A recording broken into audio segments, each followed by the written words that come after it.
selamat pagi pemirsa dimanapun berada. Seperti biasa sebelum melakukan aktivitas kita hari ini, kita akan mendengarkan renungan pagi dari Ibu Sitanggang. Sebelum mendengarkan renungan pagi kita pada pagi hari ini, kita sama-sama berdoa. Bapa yang baik yang bertata dalam kerajaan surga, terima kasih Tuhan buat penyertaan-Mu bagi kami hingga saat ini. Sebentar Tuhan kami akan mendengarkan firman-Mu. Kiranya kami mampu menyelami isi hati dan kehendak-Mu lewat firman-Mu ini. Bukakanlah mata pengertian kami dan persiapkanlah hati kami dengan kuasa Roh-Mu, agar kami dapat menerima sabda-Mu dengan penuh sukacita.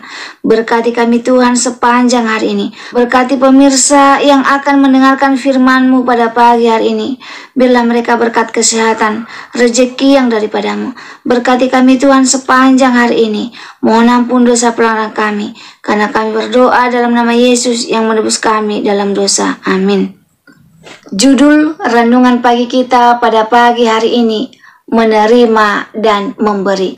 Ayat intinya saya ambil dari Lukas 19 ayat 8. Tetapi Sakeus berdiri dan berkata kepada Tuhan, "Tuhan, setengah dari milikku akan kuberikan kepada orang miskin, dan sekiranya ada sesuatu yang kurampas dari seseorang, akan kukembalikan 4 kali lipat."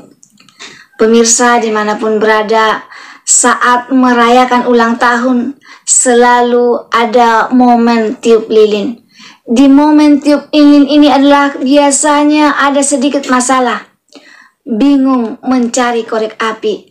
Kerap terjadi di keluarga kami. Karena keluarga kami memang tidak ada yang perokok. Beda ceritanya kalau perayaan tersebut dihadiri oleh perokok. Tentu saja sangat mudah untuk mendapatkan korek api. Saya pun berpikir sesederhana ini. Kita tidak mungkin bisa memberikan apa yang tidak kita punya. Jika pemirsa meminta korek api kepada saya, jelas saya sulit untuk memberikannya. Bukan karena saya pelit, tapi karena saya memang tidak mempunyai ataupun tidak membawanya. Sebaliknya, jika kita meminta korek api kepada seorang perokok, akan dengan mudah dia dapat memberikannya. Mengapa? Karena setiap saat mereka selalu membawanya. Sakeus adalah seorang pemungut cukai dan penarik pajak lebih dari jumlah yang seharusnya. Sakeus suka memeras dan bertindak semena-mena terhadap rakyat. Sulit bagi Sakeus untuk berbuat baik kepada orang lain. Tapi begitu dia ketemu dengan Tuhan Yesus dan mengalami kasih-Nya, tiba-tiba saja Sakeus jadi murah hati dan ia mau membagi-bagikan uangnya kepada orang miskin. Ia mengembalikan uang berkali-kali lipat kepada orang yang telah diperasnya. Bagaimana mungkin Sakeus tiba-tiba menjadi seorang pemurah hati? Sebenarnya ini bukan secara tiba-tiba, sebab sebelumnya Sakeus lebih dulu menerima kemurahan Tuhan. Ia menerima kasih-Nya. Setelah itu, ia memberikan kasih itu kepada orang lain. Kisah tersebut boleh menjawab pertanyaan, mengapa saya sulit mengasihi?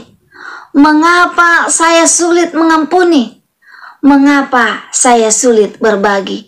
Bukan karena saya memiliki watak yang keras. Bukan karena saya pendendam. Bukan karena saya tidak punya. Bukan karena kesalahan orang lain yang sangat besar. Tapi jawabannya adalah karena saya tidak mengalami kasih Allah. Tidak mungkin saya memberikan sesuatu yang tidak saya punya. Kita tidak mungkin bisa mengasihi orang lain selama kita belum mengalami kasih Tuhan. Kita sulit mengampuni karena kita belum membuka hati untuk menerima pengampunan Tuhan.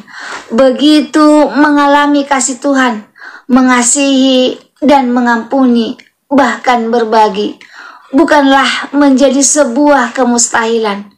bahkan tidak lagi menjadi sesuatu hal yang sulit untuk kita lakukan. Pemirsa dimanapun berada, kita tidak mungkin memberi apa yang tidak kita punya. Semoga firman Tuhan pada pagi hari ini dapat menolong kita untuk mau menerima kasih daripada Tuhan, sehingga kasih itu boleh kita bagikan kepada orang lain melalui kehidupan kita. Jika pemirsa merasa terberkati dengan firman Tuhan pada pagi hari ini, pemirsa boleh share di sosial media kamu, Facebook, WhatsApp, Instagram, dan lain sebagainya, sehingga semakin banyak pemirsa yang mau menerima kasih daripada Tuhan, dan kasih itu boleh kita bagikan kepada semua orang. Sebelum mengakhiri firman Tuhan pada pagi hari ini, kita sama-sama berdoa. Bapa yang baik yang bertahta dalam kerajaan surga, terima kasih Tuhan buat firman yang begitu indah yang kami dengarkan pada pagi hari ini, yang mengingatkan kami agar kami mau menerima kasih yang daripadamu, sehingga kami dapat membagi-bagikan kasih itu kepada orang lain. Karena jika kami belum menerima kasih yang daripadamu, bagaimana mungkin kami memberi apa yang tidak kami punya? Kiranya penyertaan Tuhan boleh menjadi bagian kami sepanjang hari ini, dan pimpinan Tuhan boleh terjadi dalam kehidupan kami. Berkati kami Tuhan sepanjang hari ini, mohon ampun dosa pelanggan kami, karena kami berdoa dalam nama Yesus yang menebus kami dalam dosa. Amin. Terima kasih pemirsa telah mendengarkan firman Tuhan pada pagi hari ini. Sampai ketemu besok pagi. Terima kasih. Tuhan memberkati.